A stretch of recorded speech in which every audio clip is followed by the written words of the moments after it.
The Legend of Jigong, Chapter 46.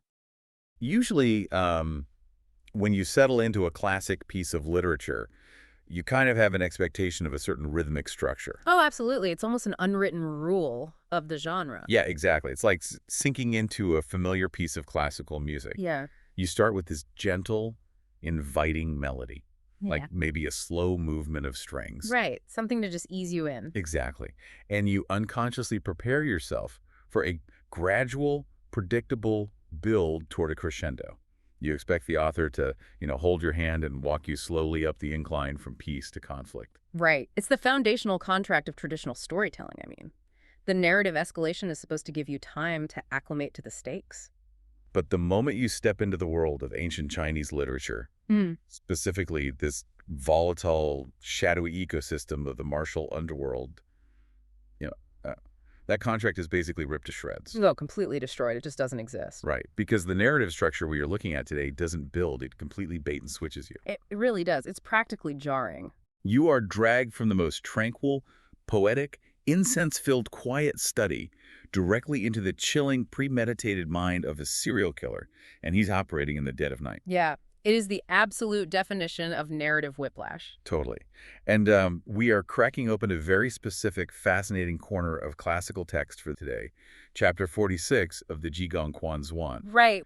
But we aren't just recounting a chapter here. We are dissecting an absolute masterclass in character juxtaposition. And we're also exploring the incredibly rigid and really paradoxical moral codes of the ancient martial underworld. Right, the Jianghu. Exactly, the Jianghu.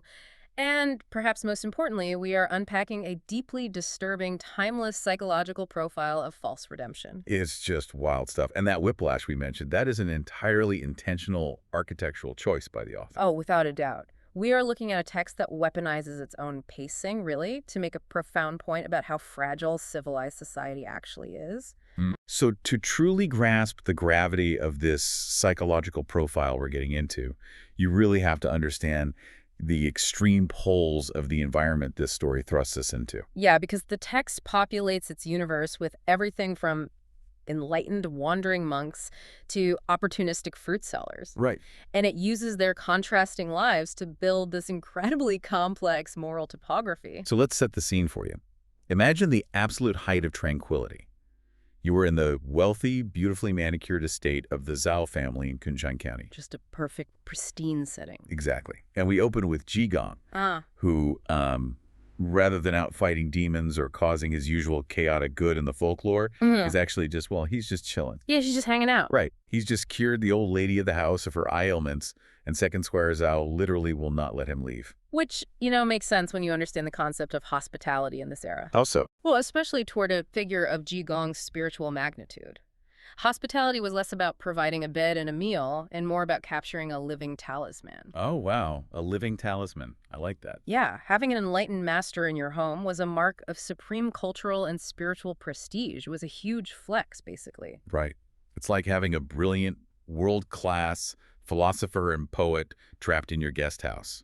And you refuse to let him pack his bags because the daily conversation is just too elevating. Exactly.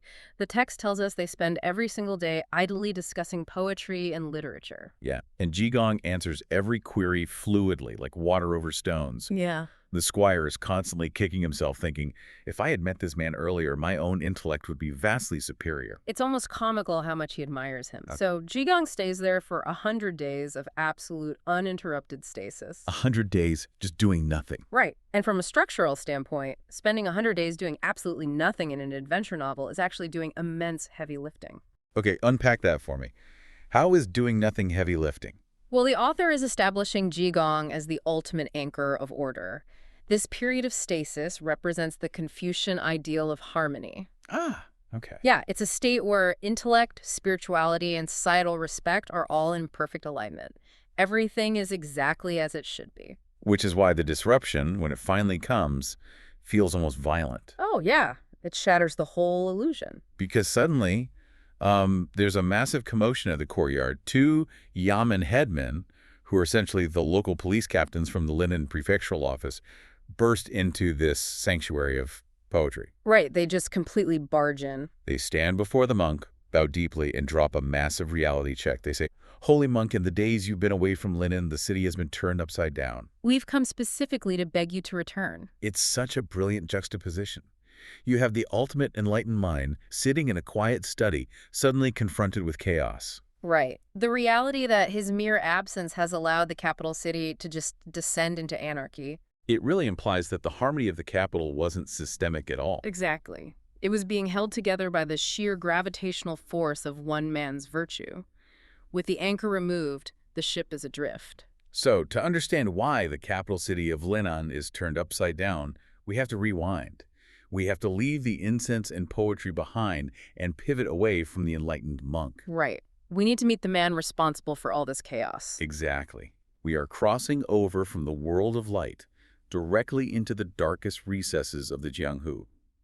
And the text introduces us to Huazong, courtesy name Yunlong. Right, Hua Yunlong. He's from the Sichuan circuit, and he is defined immediately as a Jianyang outlaw. And that term, Jiangyang, really requires some unpacking because it's crucial. Yeah, break that down for us. What does it actually mean? Well, it literally translates to river and lake, Mhm. which shares linguistic DNA with the word Jianghu, but it carries a much more predatory connotation. Right, because river and lake sounds almost peaceful, like going fishing. Exactly, but it's not. A Jiangyang outlaw isn't just some petty street thief. These are bandits who operate across broad, ungoverned territories. Okay, so they're moving through the waterways and wildlands. Yes. They are specifically exploiting the geographical blind spots of conventional law enforcement. I mean, they are the absolute apex predators of the medieval Chinese wilderness. Wow, apex predators. And Hua Yanlong has been thriving in this Greenwood, the outlaw world for 18 years. 18 years is a long time to survive in that environment. It really is. But the author gives us a detail that makes him uniquely terrifying. Hua isn't just a brutal, mindless thug. No, not at all. The text specifically notes that he possesses both martial and literary skills. Right. He's highly educated. He can quote poetry, he understands complex etiquette, and he is a lethal martial artist all at once. Which is terrifying, because in classical Chinese character profiling, possessing both martial and literary skills, what is known as Wen Wu Quan Kai, is very rare. Yeah, who usually gets that description? It's almost exclusively reserved for great heroes, noble generals, or brilliant scholars. It's a mark of a superior person. So by bestowing these traits on a serial killer, the author is sending a chilling message, right? Exactly. It says his evil isn't the result of ignorance or lack of opportunity or economic desperation. Right. It is a calculated, deeply ingrained malice. He has the total capacity for societal refinement, but he actively chooses defilement instead. And that defilement is basically his foundational compulsion, the core of who he is. Yeah. The text uses the poetic euphemism, plucking flowers, but it strips away any romance immediately by clarifying the brutal reality. It doesn't sugarcoat it at all. Not even a little. Hua has left behind 9 murder cases in Sichuan.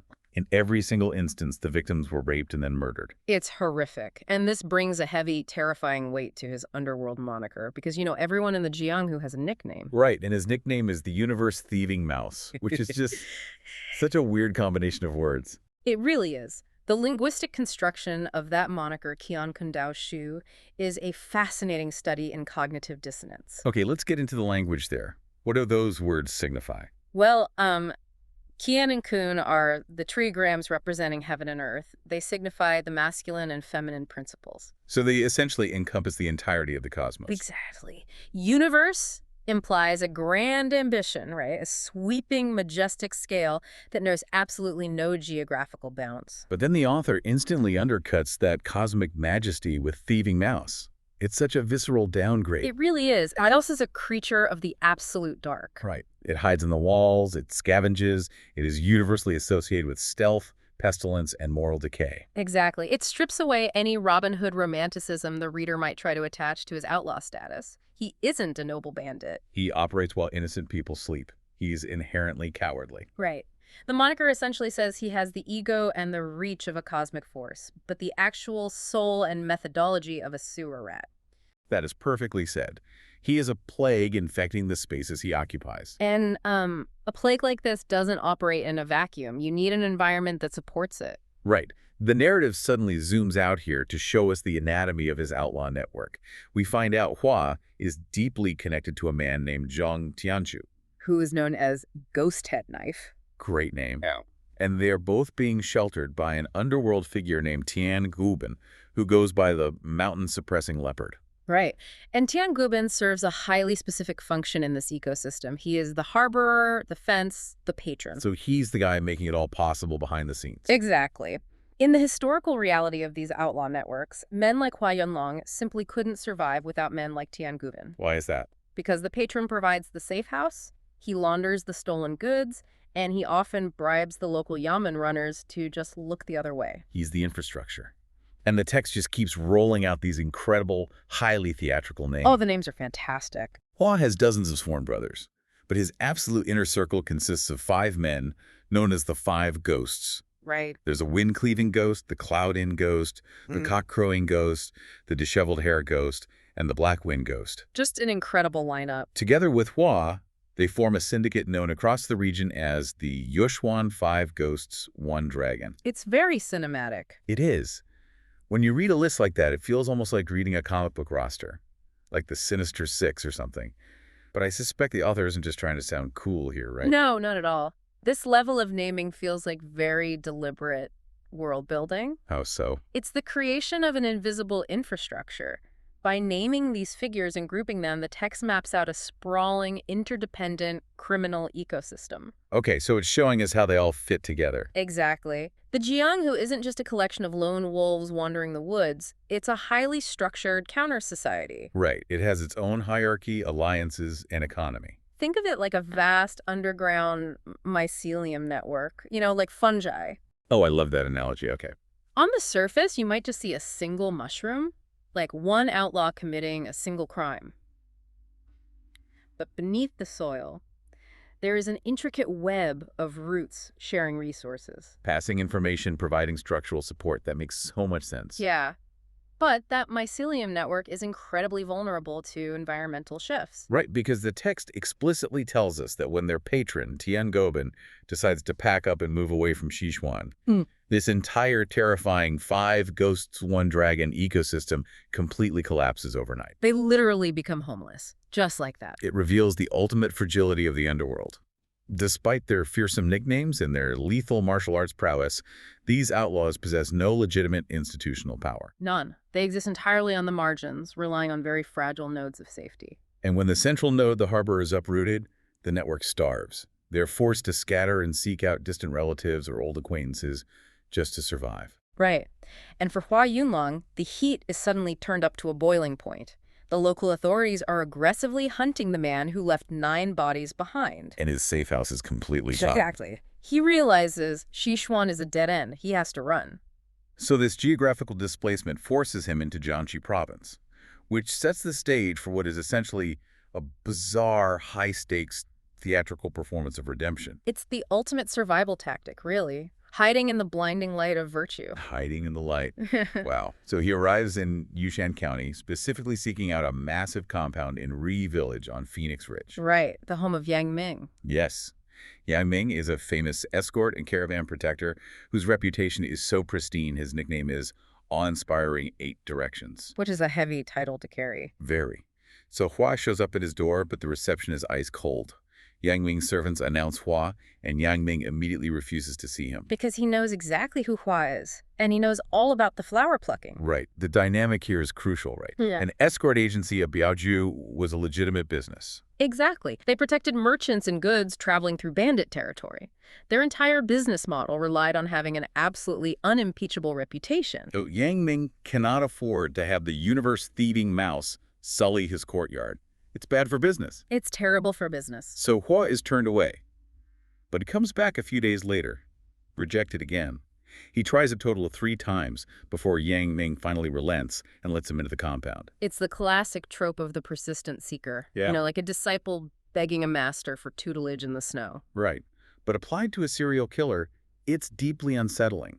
It's as if an exiled, violently unhinged mob boss kept showing up at the doorstep of the most respected, untouchable Supreme Court justice in the country, demanding an audience. That's a great comparison. Hua is operating purely on predatory pragmatism here. He knows he needs cover. Exactly. He knows that to survive this intense manhunt, he needs the kind of protection that only proximity to absolute virtue can provide. Right. If the awe-inspiring 8 Directions vouches for him, the local authorities will back off. The heat dissipates. So when they finally do meet face to face, the text does something really interesting. It slows way down to give us a full, obsessive paragraph detailing Yang Ming's physical appearance. Oh, it goes into so much detail. It tells us he is 8 feet tall with a narrow waist and muscular arms. He's decked out in a blue satin band, a gold headband with 2 dragons fighting over a pearl. A blue satin robe with arrow sleeves, black satin boots, and a cloak embroidered with floral medallions. It's just opulent. It's a sartorial monument to authority and wealth. Yeah. But the text goes much deeper into his facial structure, which is the really important part. Yes, it describes his face as being like an ancient moon.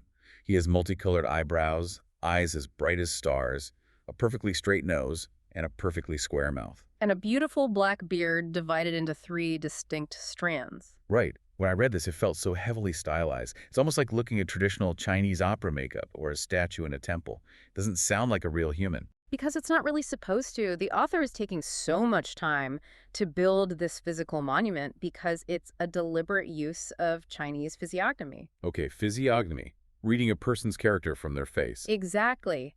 In classical Chinese physiognomy, extreme symmetry and imposing stature are literal manifestations of righteousness. So his physical body reflects his moral standing. Yes. The ancient moon face implies a luminous, full, and unblemished character. And what about the square mouth? That stood out to me. The square mouth denotes absolute truthfulness and reliability. Basically, words that come from a square mouth are solid. You can trust them. And the 3-strand beard. That heavily evokes Guan Yu, the god of war, who is the ultimate cultural symbol of loyalty and righteousness. Okay, so the outside perfectly reflects the inside. He is upright in body because he is upright in spirit. Right. It creates this towering, radiant visual contrast to Hua's hidden rat-like moral decay. And Hua, looking up at this giant of a man, recognizes the power dynamic immediately, doesn't he? Oh, he absolutely does. He turns on the charm. He deploys those literary skills we talked about earlier. He speaks eloquently, adopts a posture of extreme humility, and says, "I am young and ignorant. I seek your guidance." He essentially weaponizes his cultural refinement to disarm Yang Ming's suspicions. And to a degree, it completely works. Yang Ming is surprised to find the infamous killer so articulate and pleasant. Right. The brutal reality of the rumors just doesn't match the polite, educated man standing in his courtyard. So Yang Ming invites him to stay for a banquet. And during this meal, the negotiation for Hua's soul takes place. They bring up the horrific crimes in Sichuan, and Hua performs deep, profound regret. He plays the role of the repentant sinner flawlessly. And Yang Ming, remarkably, decides to throw his weight behind this redemption. Which is a huge risk for him. Huge. He organizes a massive gathering to celebrate Hua, quote, guarding his uprightness and quitting plucking flowers. Now, to a modern listener, throwing a massive banquet to congratulate a man for deciding to stop being a serial killer sounds completely grotesque. It sounds insane. Like, we're giving you an award for basic human decency. Right. But we have to view this through the lens of Jianghu mechanics. This event isn't a party. It is a high-stakes underworld parole hearing. Okay, a parole hearing. Let's explore that. Yang Ming sends out invitations, and 36 elite figures of the underworld arrive. And we get more of these incredible names. Yes. Pursuing Cloud Swallow, Earth-standing Plague God, Thousandly Leg, Stepping on Snow Without a Trace. It's an absolute gathering of the most lethal men in the region. And they don't just eat and drink. They form a sworn brotherhood. They drink blood wine together, binding all 36 men plus Hua into a single pact. This is where reputation transforms into literal currency and collateral. What do you mean by collateral? By swearing this blood oath with 36 of the most prominent men in the Jianghu, Hua's future behavior is no longer an isolated personal matter. Ah, it's tied to everyone else. Exactly. It is now inextricably linked to the honor, the reputation, and the face of those 36 men. So if Hua offends again, he isn't just breaking a law. No. He is publicly humiliating the Earth-standing Plague God and 35 other killers, and they will not let that slide. Wow. So it's an external brace applied to a man who is completely devoid of an internal moral compass. He behaves because the threat of collective lethal retaliation is constantly hovering over him. Exactly. It's fear-based compliance. And surprisingly, it seems to work. Hua stays at Yang Ming's compound for 3 entire years. He doesn't cause a single problem. 3 years of perfect behavior. Yeah. He goes to the escort agency daily. He trains. He learns a highly complex martial art called the Bagua sword.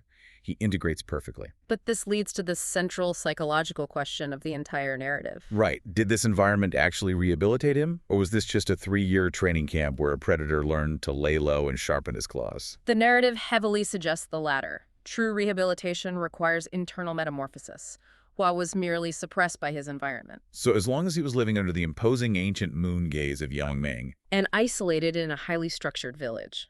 the external pressure held his dark compulsions in check. The mask of sanity remained firmly attached. Right. But masks get heavy. They really do. After 3 years of peace, Hua gets an itch. He tells Yang Ming he wants to go sightseeing in the capital city, Linen. And Yang Ming, genuinely believing the rehabilitation is a complete success, agrees. Which is his tragic flaw here. He gives Hua 100 taels of silver, which is a massive fortune for a traveler, and tells him to enjoy himself, but not to cause trouble. So you have 3 years of peace, a pocket full of silver, and absolute distance from his parole officers. Right. It gives Hua a fatal sense of invincibility. He leaves the safety of the village and travels to the bustling, incredibly dense metropolis of Linen. And the moment he steps into the anonymity of that metropolis, the gravity of the underworld begins to pull at him. The structure of the village is gone. It's completely replaced by the chaotic freedom of the city. And it is uncanny how quickly the relapse begins. It's almost immediate. He walks through the Qintang Gate, looks down the busy street, and decides to grab a drink at a tavern called the Wangjiang Tower. Now, there is a couplet carved onto the pillars of this tavern that we need to mention. Oh, right. It reads, "Drunk, the universe is large. In the pot, the days and months are long." It's an explicit invitation to indulgence and forgetting oneself. It's setting the mood for his fall. Totally. So he walks upstairs, and literally the very first person he sees sitting at a table is a man in a purple robe with a purple face and a fierce aura. It is Wang Tong, the iron-legged ape. Yes, one of his old blood brothers from the Collapse Network back in Sichuan. It feels like an impossible coincidence, doesn't it? It really does. Like, out of all the taverns in this massive city. Right. But it actually speaks to a deep truth about criminal ecosystems. The underworld is geographically vast, but socially microscopic. Meaning they all end up in the same places anyway? Exactly. Outlaws gravitate toward the exact same frequencies, the same taverns, the same visual markers. It's a very small world when you're looking for the same kind of shadow. It's like a magnetic pull. You travel across the country to supposedly start a new, clean life. You walk into a random bar in a city of millions, and you immediately bump into your old crew. And the reunion expands almost immediately. Right, because while they are talking, a third character walks up the stairs. He's carrying a basket of fruit, dressed in plain blue cloth, with a pale yellow face. And a very sparse, comical mustache.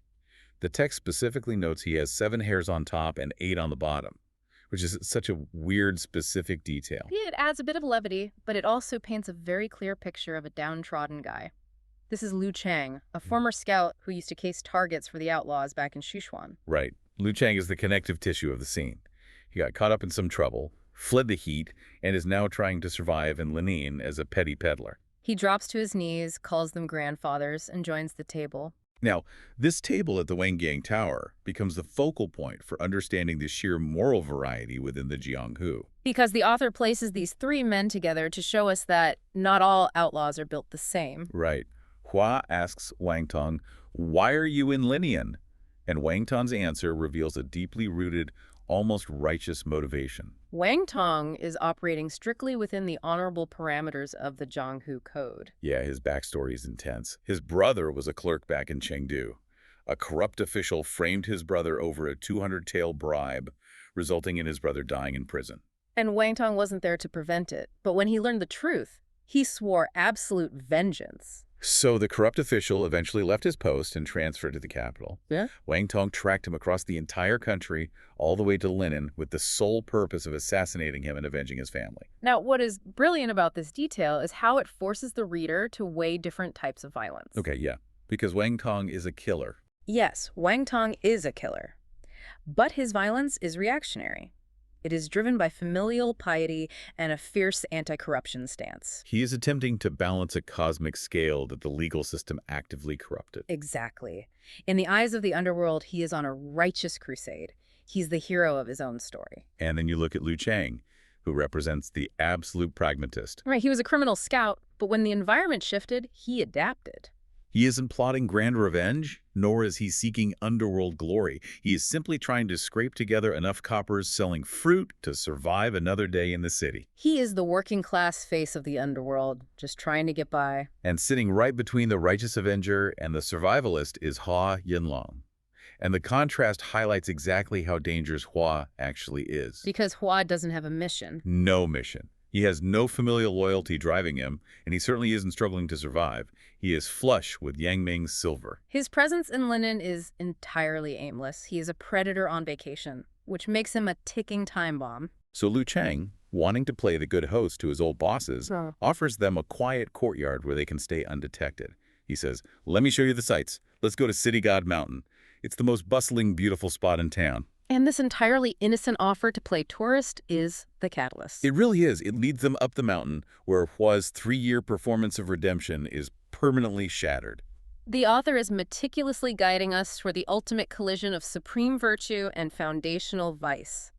They are strolling through the dense, picturesque trees of City God Mountain. It's crowded with worshippers and tourists, and then they spot a small sedan chair approaching. Inside this chair is a woman, and the text suddenly shifts into a highly elevated, deeply poetic register to describe her. Yeah, it compares her face to pear blossoms bathed in rain and apricot buds in the spring. It claims that even a fairy descending from the Jade Pool, or Chang'e, the moon goddess herself, couldn't compare to her beauty. And we really have to pay close attention to why the text suddenly becomes so lyrical here. Exactly. It isn't just painting a pretty picture for the sake of it. It is actually adopting the specific gaze of the predator. Yes. The narrative immediately dips into Hua Yinlong's internal psychology. It reminds us that Hua is a long-accustomed predator. He is incredibly jaded. The text deploys a famous classical idiom here. Having seen the ocean, other waters are nothing. Except for Mount Wu, no other clouds matter. Meaning he's seen it all. Right. Because he has seen, consumed, and ruined so many women over his 18 years as an outlaw, a normal person wouldn't even register in his vision. But this woman in the sedan chair completely paralyzes him. And this is the exact psychological trigger. The poetic descriptions represent the blinding surge of his old compulsions. In that single moment of observation, the 3 years of rehabilitation just evaporate. Poof. Gone. The 36-man blood oath, the majestic ancient moon face of Yang Ming, the threat of underworld retaliation, all of it vanishes in a millisecond. The predator's gaze has locked onto a target, and the mask falls right off. He watches the sedan chair travel all the way outside the city gates, tracking it to a secluded location called Wuzu Nunnery. He burns the location into his memory. Then he turns to his local guide, the fruit seller Liu Chang, and asks, "Who is that?" And the backstory Liu Chang delivers is so utterly heartbreaking, it changes the entire stakes of the chapter. It elevates the target from a mere victim to a living embodiment of the highest, most rigorous ideals of Neo-Confucian societal virtue. It really does. It raises the stakes astronomically. So Liu Chang panics. He says, "Don't even think about it, Granddaddy. That is the daughter of Assistant Prefect Zhao."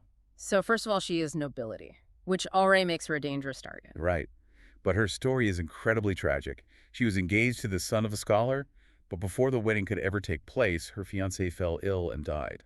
Now, in this culture, given her family's wealth and status, she easily could have mourned briefly and been remarried to another prominent family. Yeah, the economic and social pressure to remarry would have been immense. Both families would have wanted to forge a new alliance. But she refused, completely refused. In an act of extreme, tragic devotion, she went to her dead fiancé's family and said, "We had the name of husband and wife, even if we didn't have the reality. Open the coffin so I can see him." Which is a massive request. Yeah, they opened it, and right there in front of everyone, she took scissors and cut off her own hair. Now, the act of a woman cutting her hair in this era is a profound, irreversible symbolic gesture. Why is that so significant? Because hair was considered a gift from one's parents, it was deeply tied to physical vanity and secular life. So severing it. Severing it is a public declaration of severing ties to the earthly world, romance, and societal expectations entirely. Wow. Both her own parents and her fiancé's family begged her not to do it, weeping and pleading, but she was immovable. She had made her choice. She took a permanent vow to be a virgin widow. She moved into the Wuzhu nunnery to live out the absolute entirety of her life in isolated devotion. Keeping her hair shorn, praying, and honoring the ghost of a man she never truly married. It's just devastating. It is, and to understand the gravity of this, you have to understand the chastity cult of the Song and Ming dynasties. Okay, lay that out for us. A virgin widow who dedicates her life to a deceased fiancé wasn't just respected by her peers, she was practically venerated by the state. Really? Like, officially? Yes. Families would petition the emperor to have stone memorial arches called paifang built in honor of such women.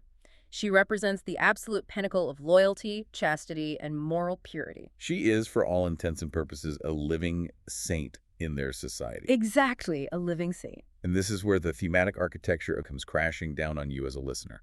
The author has meticulously, purposefully, placed the ultimate symbol of societal purity Right, the grieving, isolated virgin widow nun. directly into the crosshairs of the ultimate symbol of defilement. The unrepentant serial rapist who just broke a 36-man blood oath in his heart.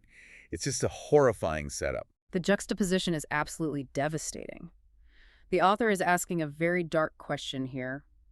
What happens when an unstoppable force of corruption meets an immovable object of purity? Right, and Liu Chang practically begs Hua, warning him, "You can't touch her. It's impossible. She is untouchable."